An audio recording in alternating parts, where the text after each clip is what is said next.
Welcome home to USA Global TV and Radio, a place where dreams take flight, with authentic storytelling, diverse perspectives and meaningful conversations, where global stories unite and bridges are built beyond all borders. Discover world-class education, entertainment, hope and inspiration. Together, we're building bridges worldwide. Subscribe to our channel, USA Global TV. Download our app, USA Global TV. Be our guest or join our team. Visit usaglobaltv.com. Thanks to our founder and executive producer, Dr. Jacqueline Kerbeck. Music score by Yeffy Tang from Cloud Road Music. Voiceover artist Mike Porter. Creative direction by Paul Garcia. USA Global TV and Radio. Your home for global connection. All rights reserved. This video and its contents are the exclusive property of USA Global TV and Radio. Unauthorized use, duplication or redistribution in any form is strictly prohibited. Hi everyone, and welcome back to The Holistic Alternative. I'm Julie Ann Mejia, CEO and founder of Holistic Hemp Solutions, and your host. Today, I want to ask a simple but important question. What does it really take to build a workplace where people can thrive, especially in high-risk and culturally diverse environments? Joining me today is Amanda Eastling, an HR leader with extensive experience in high-risk industries and working with Native American tribal communities. Amanda, thank you so much for taking time out of your busy schedule to join me today. Thank you. It's great to have you. How's your day going? It's going pretty good. I'm happy to be here trying to get through the random weird weather we have up here. I feel you. I think all of us in the U.S. are feeling the same. So thank you for taking time to be with us. And I would love to share with the audience what you feel comfortable with about your journey getting into the HR background.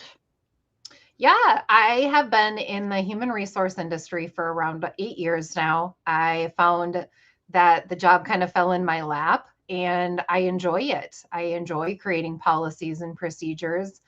I've worked from manufacturing to an animal hospital and then transferred into a tribal industry who was working with cannabis. And so that's where I've kind of been for the last couple of years. And I have now branched off to create my own company where I'm helping everybody with human resources, not just the cannabis industry, but, you know, all over the country. Well, I commend you for the work that you're doing. It's important work, not only for the tribal community, but in general. Let's talk a little bit about why people need HR. So that's a great question because it's the most common question. My first response to everybody is, why HR? Well, can you afford a fine? And most people kind of look at me all shocked. And it's, you know, if you don't have your policies, your procedures, or your guidebooks in place, and let's just say you terminate somebody, it could be considered a wrongful termination if you don't follow the steps that you put in place, whether that is a points policy to a call out policy, sexual harassment policies. Those are all types of different policies that you need to have in place to help, you know, manage your staff. No, those are excellent points. What sort of policies do you typically get asked to help associate and make for companies starting out? First is a guidebook. Most companies, they need a guidebook because that guidebook is that's your Bible for your company. You have to have, you know, if you whether you're in Minnesota and you have sick and safe, pregnancy leaves, jury duty leaves to social media, all of those kind of things go into that. Whether you have a policy or not, having that guidebook is something that you do need in place. And then you branch off from there. If you have a call out, you know, whether you have 5 employees to 50 employees, you need to have a call out policy in place so they know who to call and how to call when they're calling out. And then that way it can also be documented, because then if you go into a points policy, leaning back onto that call out policy, if they follow that or they don't follow it, then that helps back you up with that as well. Some of the other major policies that you need in place are who to talk to, you know, if there's a sexual harassment. or any of those kind of things that happen at work, having that policy in place to who to go to, how to go to them it's just a great policy, not necessarily so much for employees as it is for management and upper staff. They need to be able to know where to go and how to go about doing those steps. Thank you for explaining that. I know viewers are, there's a lot of business owners that watch the show. So, how can we support small businesses? What capacity, say someone called you and they're starting a new venture and they just want some consulting services. How can you help a small business that's getting up and running? So what I would do is I would just ask them, how many staff members are you looking at having? What is your thoughts on how you would like to run your business?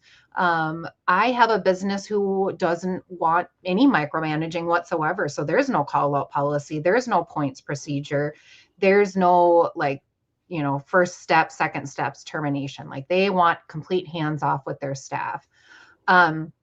If you have 10 plus employees, I'm going to highly suggest you have those more in-depth policies in place so you can manage your staff. Your supervisors can help manage your staff. But keep in mind that it's their business. It's not your business. So you're listening to what they want and you're helping put those in place for them. Making sure that they have a legal team to help support them in the background. I know I talk with my legal team every time I have to help create something for a new company to make sure that, one, is this proper for California? Is this proper for Canada? Is this proper for Nevada? Because each state is completely different. And you want to make sure that you're following those guidelines per the state law. No, that's great. And again, coverage is important, right? It's there when you need it. Yeah. It's kind of like insurance. So I think HR is an important, mindset of the business world that often gets overlooked. So can you tell us a little bit about some prevention stories for people watching today in regards to, hey, I didn't know about this or I didn't realize the policy was in place, whether it's an employee or a business owner? Yeah, I knew absolutely nothing about the cannabis industry when I was taking on the position, let alone I didn't know anything about working with a tribe. And so those were two big steps that I had to learn. I worked with a legal team very closely. I worked with the tribal government very closely to help learn the way things go, not only because of the sovereignty that they had, but also, keeping in mind that there are some things that they had to follow federal laws. So when you're reaching out to these people, you're just, making sure you understand what's going on in that state, what's going on in that area, looking over what policies you want to put in place, making sure that the proper ones are put in place and which ones may not be necessary. Again, if you have 3 employees, you're not necessarily going to need a call out policy because it's 3 employees. At that point, it's just some things aren't necessary. So how do you differentiate? So say you have 100 plus employees, it's a larger company, it's continuing to grow. What do you think for the differentials for a small entity just starting out versus a large one? What are the protections that you put in place for a big company versus a smaller one? I would recommend the same thing for both companies. Whether you have, 10 employees or 100 employees, you still need those policies and guidelines, guidebook in place. You still need a legal team backing you. Whether it's a manufacturing to a cannabis industry, make sure you're following OSHA laws, or tribal laws. If you have an OCM regulation or regulators, make sure you're following everybody's. Again, now, if you only have 5 employees, I wouldn't say like a call out policy is definitely needed, but 100, that's definitely needed. Whether you do a Teams, how do you interact with each other? Is it phone call? Is it Teams? Is it Slack? How are you doing that? I did learn in my previous position, a couple positions ago, that, an employee just kept texting every time they called out, and text messages get deleted or they get spammed. So now you lost that proof. And the employee is like, well, I called out and I texted you. So you text message, I may not have looked at that. So let's also put in place, let's contact your general manager, let's contact your supervisor. If you don't hear anything back, reach out to the next person and like make sure you get some type of verification. But you do need a policy like that in place. Again, when you have 5 people, everybody knows mom, dad, cousins, aunts, uncles. So maybe it's not technically necessary for a small industry, but definitely I would recommend anything over 15, at least having a good, policy in place for that. No, that's great. I appreciate your answer on that. And I would love to hear a little bit more about your business and what you're starting out and some of the packages that you might offer to people that are looking for some support getting this up and running for their business. Yeah, so I offer, 3 packages, and then there are some a la cartes, and then there's also like an hourly rate. With my first package, it's, just the basics. Like, let me help you get a guidebook in, let me help you get a few policies in, you get a few hours a week with me. Your second policy or your second tier is going to go up. Again, it's everything that I just said. You're going to get more hours with me. That's going to also help, keep your benefits going. Or if you don't have benefits, I'm going to help you get set up with a company to get your benefits going, help you maintain them, maybe help you hire some staff members. And then your third package is it's the cream of the crop. I'm going to do everything for you. I'm going to do investigations for you. I'm going to, I will do, I believe I have like 20 some hours a month with you. I will help you emails. I will help you hire your staff. I will help you onboard your staff, create the policies, upkeep your policies when new laws come into place, help upkeep your guidebook. And then there's just like hey, Amanda, I'm hiring you at an hourly rate. I need you to help me investigate something. There is that. Or if I've already created 5 policies for you, and that's kind of where we agreed on, you need some new policies created, there's an a la carte for that too.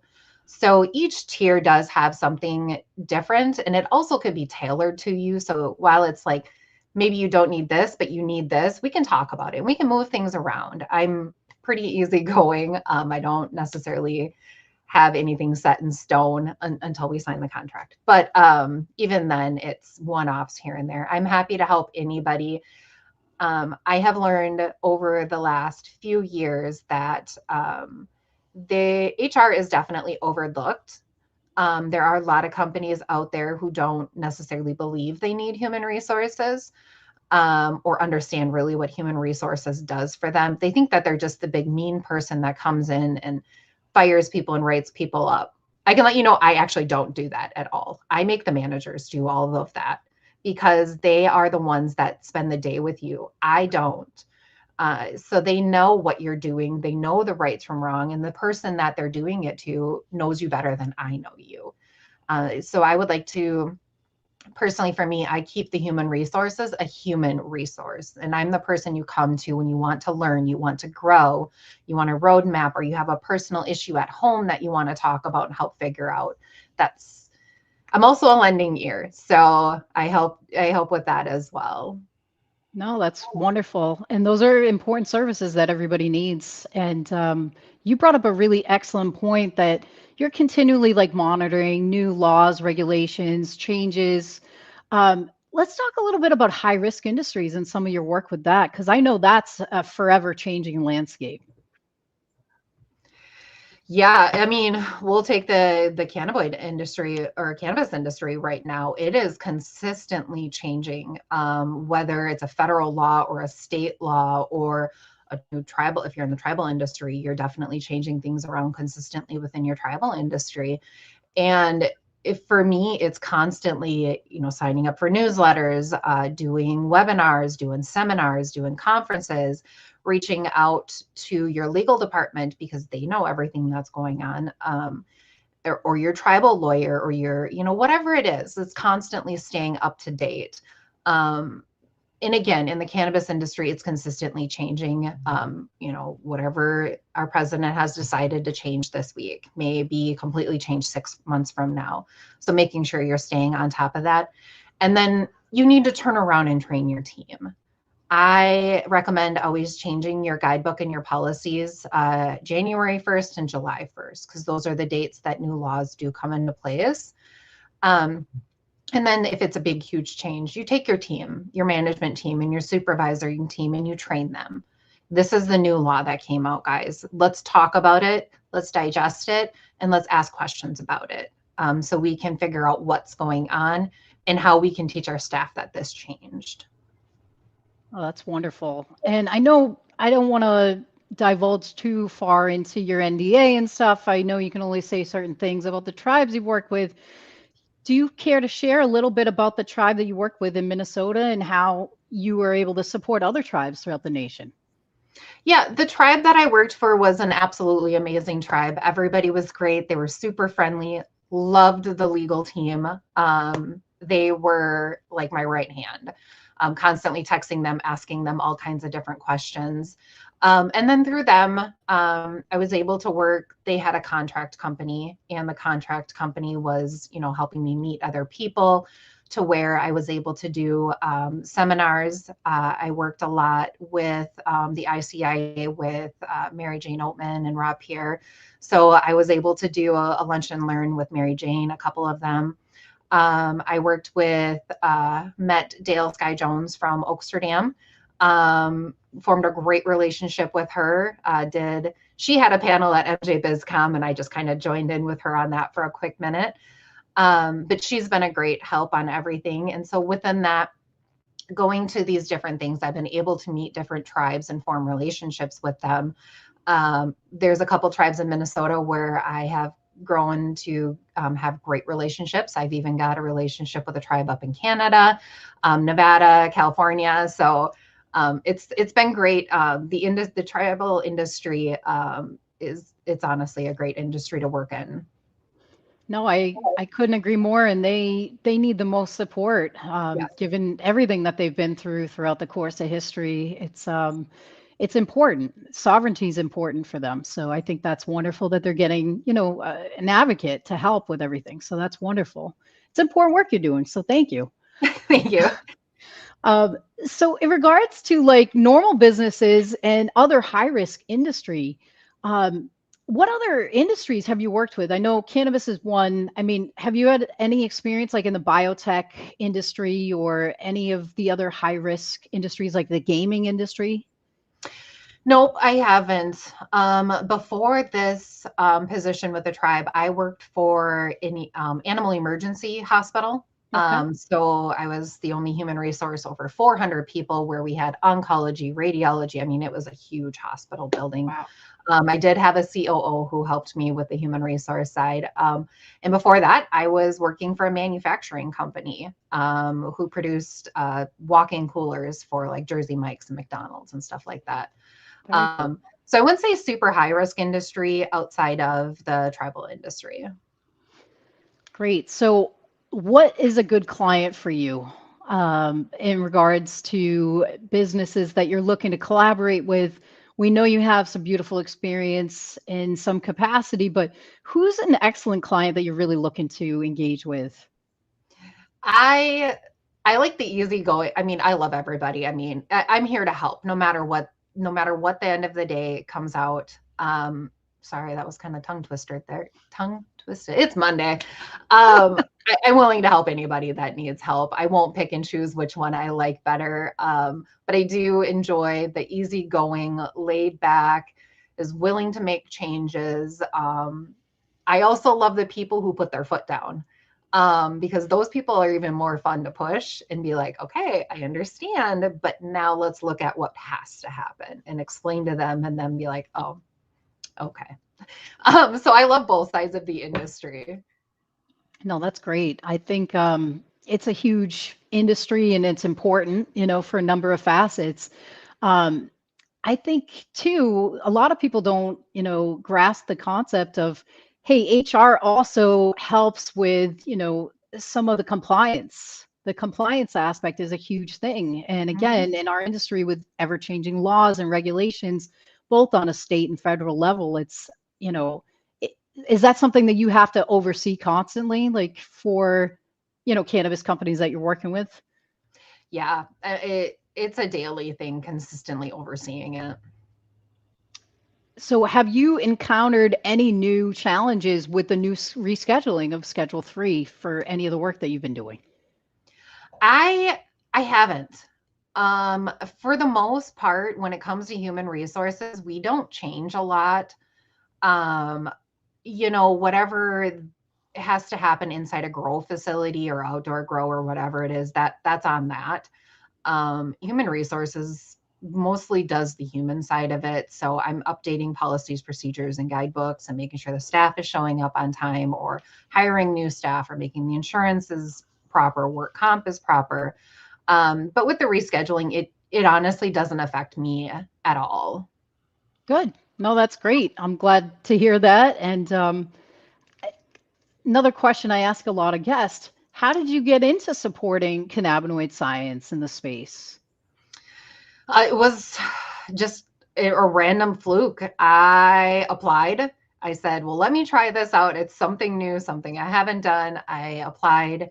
And again, my first one was the tribal place in Minnesota. And I've learned so much through there. I'm not a partaker myself. However, I do find it quite interesting to learn the ins and the outs and the micrograms and all the different tinctures and oils and creams. And it's just so much that is out there now.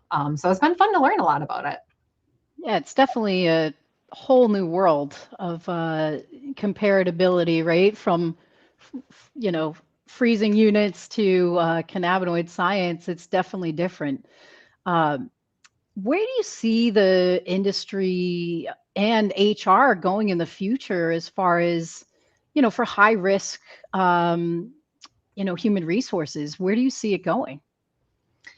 I would love to say I see it going far and more people taking on whether it's a part-time human resource or an hourly human resource, whatever it is, taking that on because the more you grow, the more things that need to come into place. Again, it's that 5-person staff versus a 20-person staff. There's so many different things. I mean, less than 5, do you need to follow OSHA? Do you need to follow COBRA?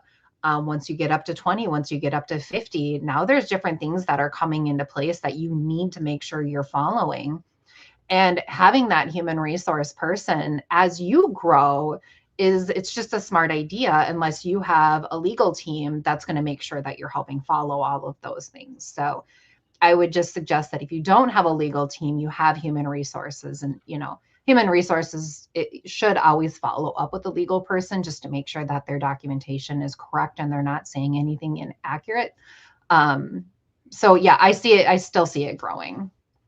Awesome. No, I appreciate that. And a lot of people, to your point, they try to hire someone for human resources. They don't want to deal or interact with their staff, whether it's reprimanding them or, hey, this person isn't working out. I need you to, fire them.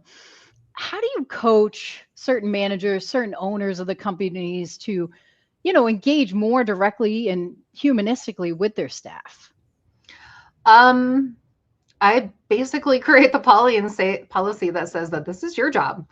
And it kind of goes back to my previous comment that I don't know that staff member personally. You as a supervisor, a manager should know them personally. So me coming in and saying, Snow White, I'm sorry, we got to write you up today, and fumbling with the whys. What day was that? What hour was that? Who was there?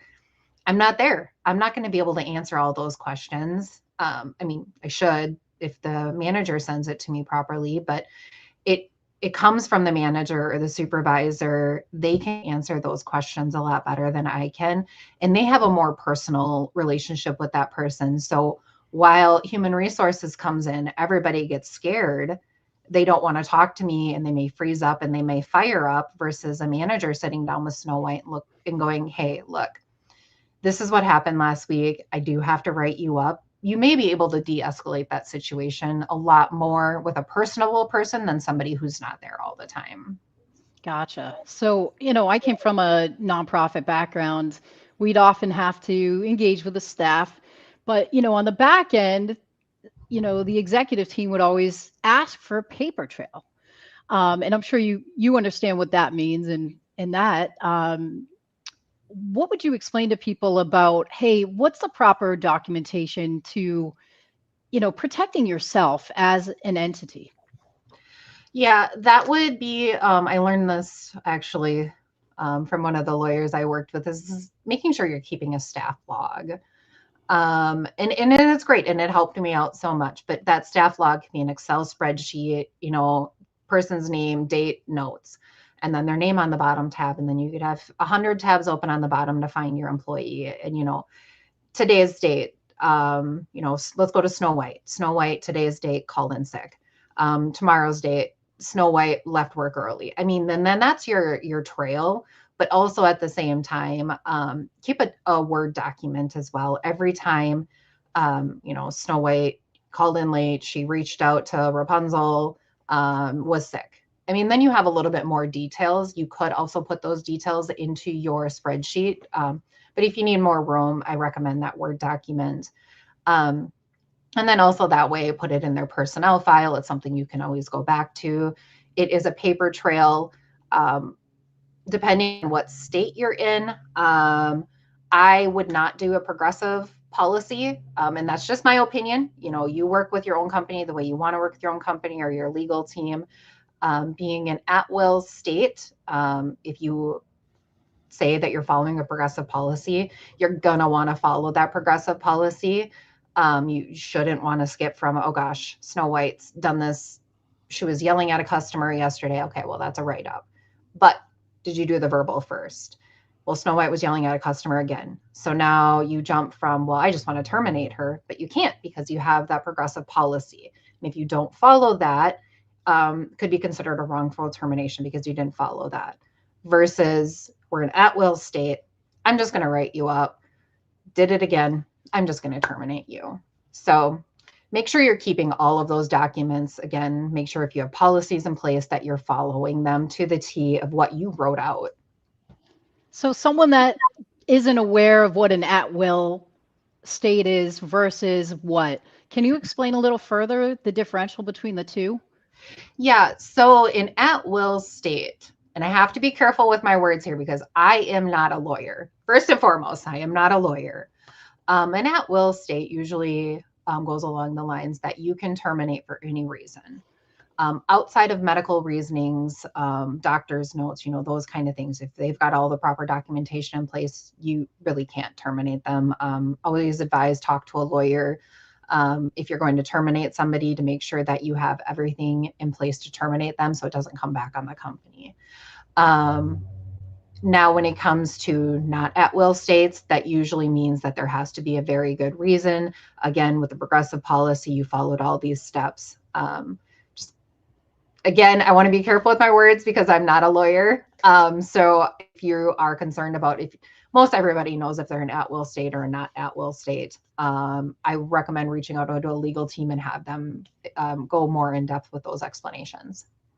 Thank you. I appreciate that so much. And yeah, there's so many questions I'm sure people have, like, unionized companies. Is that a big differential when it comes to your HR work dealing with unions? It is so different. Okay. I've yet to work with a company that has a union. I can have policies in place, but if they don't align with a union, my policies don't mean anything. A union is there for a reason. They have their own human resources. They have their workers. So if I want to write up Snow White because she did this, the union worker can come in and say, nah, it doesn't really go against my policy, so now I can't write her up. That's crazy. So how do you blend that with a union when you do? And I know you might not have worked particularly with a union company, but I'm sure you understand like the grasp of it. Can you explain a little further? Yeah, I'm actually in works of talking with somebody about working with them because they do have union. My recommendation is talk to the union rep, ask what their policies are, ask what their procedures are, and try to incorporate those in your human resources ones as much as possible. Now, if I have 50% union workers and the other 50% not union workers, look at that. But if you have more union workers than you have non-union workers, I would definitely recommend taking in a good majority of the union's policies that they have in place, because you want to be same across the board. You don't want to have a bunch of different separate policies out there, especially if you're a bigger industry, because now you got to try to remember, okay, well, is Snow White a union worker? Well, no, but Rapunzel is a union worker. They did the exact same thing, but I have to punish Snow White because it falls under my non-union policy, but Rapunzel gets to get away with it because she's a union worker. So trying to make sure that those policies align as much as possible is the best way to do it. Thank you. Thank you for explaining all that. And, you know, anyone listening that feels they could use some assistance, some consulting, what's the best contact information for you? How do people get in contact for services? Yeah, you can reach out to me on LinkedIn. I believe it's popped up right there. And you can also reach out to me via email, which is just the eastlingservices@gmail.com. I don't have a website up and running at the moment. Those are the two best ways to get a hold of me. But yeah, that's pretty much the best ways right now. Wonderful. Is there anything else you want to leave people with today? Because I know we threw a lot of information at them and it flew by the 40 minutes. It really did. I didn't even realize that. I just kind of leave you with a little bit here is that make sure, no matter what your business is, that you hire your human resources first. Way before you hire any of your other staff members, because your human resources, again, is the one who's going to create your path road for you. They're going to create the jobs. They're going to create the job descriptions. They're going to help you create budgets, policies, procedures, guidebooks, SOPs. It's easier to hire human resources before you have a staff than after you have a staff, because say I come in 2 months after you've already been open and you don't have this policy in place.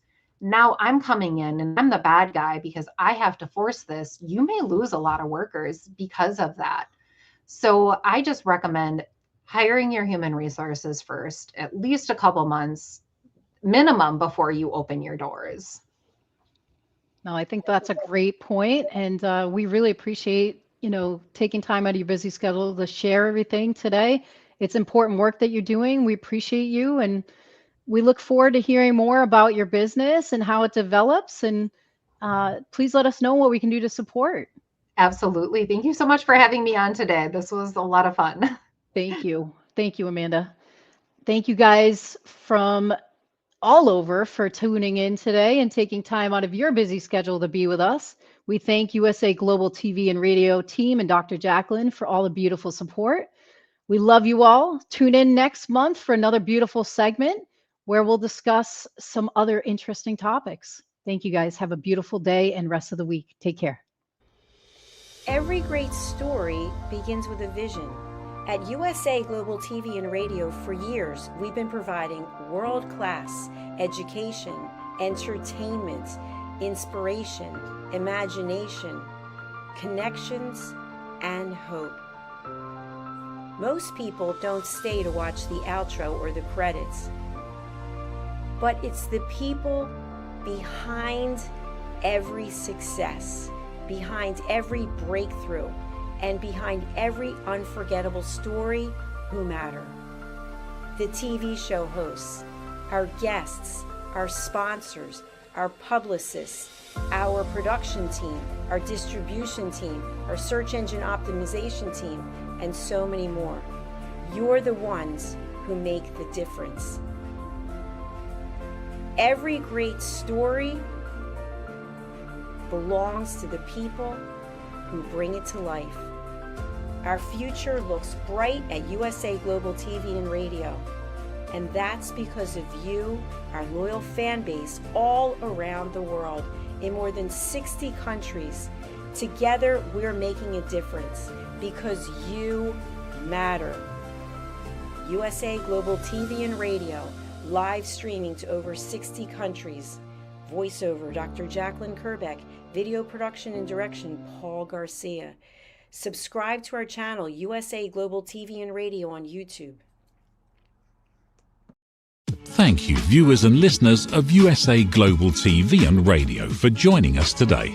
We're honoured to have your time and attention as part of our global community. At USA Global TV and Radio, we believe in the power of authentic conversations, meaningful connections, and creating a world of possibilities together. Want to be part of something bigger? Join our team of elevated listeners at usaglobaltv.com, a space where your voice matters and your ability to listen transforms relationships. Stay connected with us across all our platforms for thought-provoking discussions, expert insights, and empowering stories. Subscribe to our channels at youtube.com/c/USAGlobalTV. Follow us on social media and explore the endless opportunities we're creating for growth, learning, and inspiration. Together, we're not just broadcasting, we're building bridges and changing lives one conversation at a time. For inquiries, contact us at info@usaglobaltv.com. Produced by Executive Producer and Director Dr. Jacqueline Kerbeck. Voiceover by Mike Porter. Creative direction by Paul Garcia. All rights reserved. Visit usaglobaltv.com to view our full terms and conditions.